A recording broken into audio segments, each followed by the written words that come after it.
bienvenue dans la capsule de décembre. Maintenant, vous savez qu'il y a une capsule de décembre, hein? Personne n'est surpris, on est d'accord. Capsule de décembre, on enregistre une fois pour toutes. Donc, dans cette capsule, on va aborder un sujet super sympa qui sont les objectifs. Ah, moi j'adore. J'adore les objectifs, j'adore me projeter comme ça, j'adore imaginer des choses, j'adore rêver, j'adore voilà, me dire que les choses sont possibles. Donc, les objectifs. Et pour faire ces objectifs, je vais vous donner deux, trois clés. D'accord? Déjà, le premier point à comprendre, c'est que ce n'est pas grave si vous n'avez pas d'objectif. Hein? Ce n'est pas un problème. Prenez quand même le temps de vous poser et de les noter. Parce que finalement, les idées viendront quand vous commencerez à les noter. Quand vous allez prendre le stylo pour écrire, là, les idées vont commencer à venir. Et si vous en avez, quel que soit l'objectif que vous avez, quel que soit le but, il est important de l'écrire quelque part. Il est important de prendre une feuille de papier et de l'écrire. Sur ordinateur, ça part un peu dans, dans le cloud, là, on va dire. Prendre une feuille et l'écrire. Ok? Déjà quelques astuces au début là. Prendre une feuille et écrire ces objectifs-là. Ensuite, ce n'est pas nécessaire de dresser une liste infinie d'objectifs. Et ça sera un peu ça, la clé que je veux vous donner. Pas besoin de se fixer énormément d'objectifs. Ce que vous allez faire, déjà, on est d'accord, la dernière fois, on a vu le bilan. Et on a vu dans ce bilan qu'il y a des aspects, des domaines de la vie qu'on peut analyser. Maintenant, on peut se poser la question de savoir, ok, dans ces aspects de la vie, est-ce qu'il y a 3, 4 que j'aimerais prioriser cette année? Le but, c'est pas de devenir bon partout, d'atteindre ses objectifs sur tous les aspects. Identifiez 3 déjà, sur lesquels vous voulez faire le focus. 3 qui sont importants pour vous. Et maintenant, travaillez là-dessus. Fixez des objectifs sur ces domaines-là. Ok? Moi, j'avais identifié 3 points que je trouve super importants pour moi. Mon bien-être, mes enfants, mon couple et mon entreprise. Bon, pour les autres domaines, désolé pour vous. Mais en réalité, dans le domaine bien-être, on est d'accord, il y a dev perso, il y a forme physique qui revient dedans, il y a loisir, prendre le temps pour soi. Déjà, dans le bien-être, il y a plein de choses.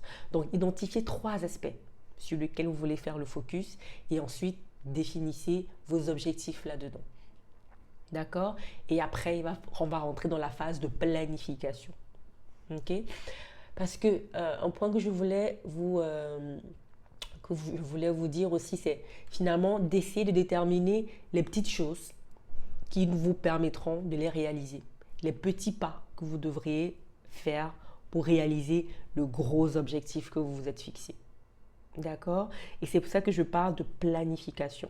Si je prends un exemple de ce que j'ai noté pour la relation, typiquement avec les enfants, c'est de planifier une sortie par mois, par exemple.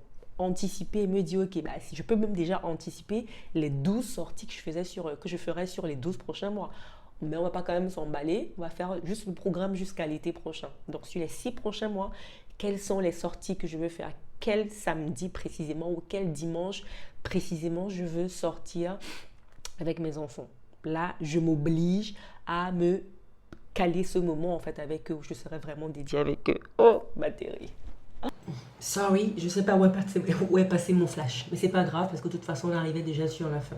Donc on a compris que, en résumé, pour travailler ces objectifs, pour allumer la flamme de ces objectifs, d'accord, identifiez 3 à 4 secteurs, domaines de la vie sur lesquels vous voulez faire le focus cette année et identifier où est-ce que vous voulez aller par rapport à ces 4 domaines, qu'est-ce que vous voulez réaliser, qu'est-ce que vous voulez, quel but vous voulez atteindre. Et après, identifier quelles sont les petites étapes que vous pourrez commencer en fait à faire pour atteindre cet objectif-là.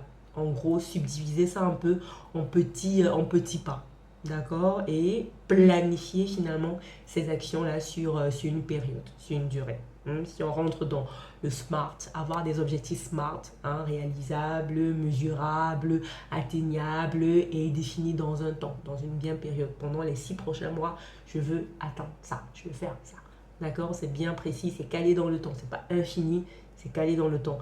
Pendant 3 mois, sur les 3 prochains mois, je veux perdre 10 kilos dans les 3-6 prochains mois. D'accord? Atteignable. On est d'accord, atteignable. Atteignable. Et C'est principalement ça que je voulais dire. Et le dernier point qui n'est pas du tout à négliger, super important, prendre 2 minutes par jour pour re-regarder ces objectifs-là. Prendre 2 à 5 minutes par jour pour les re-regarder, pour les visualiser, sur un dashboard par exemple.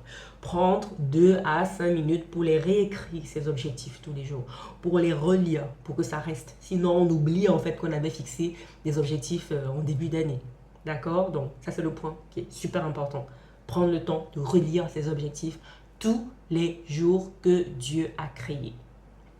C'est la fin de cette capsule sur les objectifs. On se revoit très certainement pour d'autres astuces, capsules de fin d'année. Bye! Et sorry pour le flash. Really, really sorry.